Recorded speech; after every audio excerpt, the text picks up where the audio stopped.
खुदवासी हूँ, ताजमपुर शहर का रहने वाला हूँ मैं।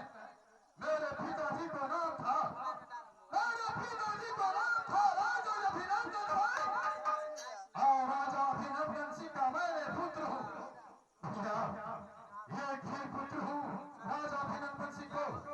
मेरे पिताजी स्वर्गवासी हो गया बचपन उम्र में भैया, लेकिन मेरा नाम है भैया रिफाल सिंह। भैया रिफाल सिंह का नाम पूरे देश में, पूरे भारत में भैया रिफाल सिंह।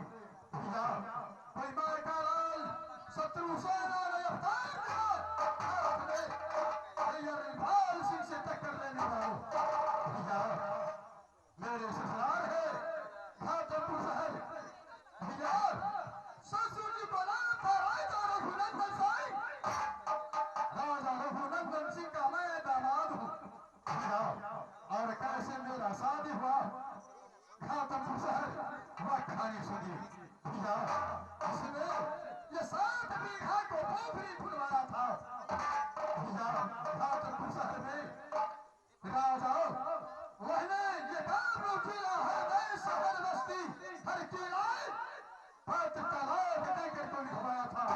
मैंने प्रण रखा था जो पोखरी में जो पश्चिम डूब कर और पूर्व घूम जाएंगे, जो उत्तर डूब कर दक्षिण उड़ जाएंगे, उसी दूल्हा को साथ मैं अपनी बेटी को संग में चाहूंगा।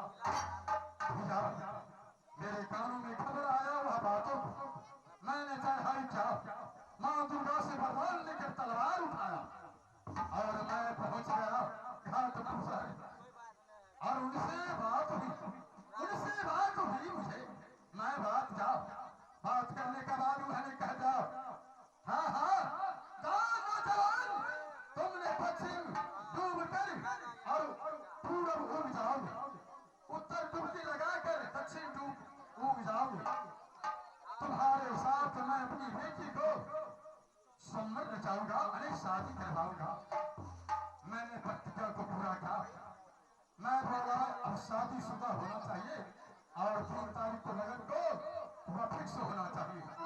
मैंने बोला भैया मुझे पता नहीं गुस्सा आ गया, सीधे ही 3 बार कहकर को मैं थक गया, सीधे ही तलवार उठाकर और सर काट कर दो। मैंने सर काट कर और सीधे 2 उठा कर दो मैं लेकर को आया जादवपुर। हराने आ गई है घाटमपुर से जादवपुर शहर। लग रहा है खानदान में कोई जिंदा है और नहीं है, कोई खोज खबर नहीं आया।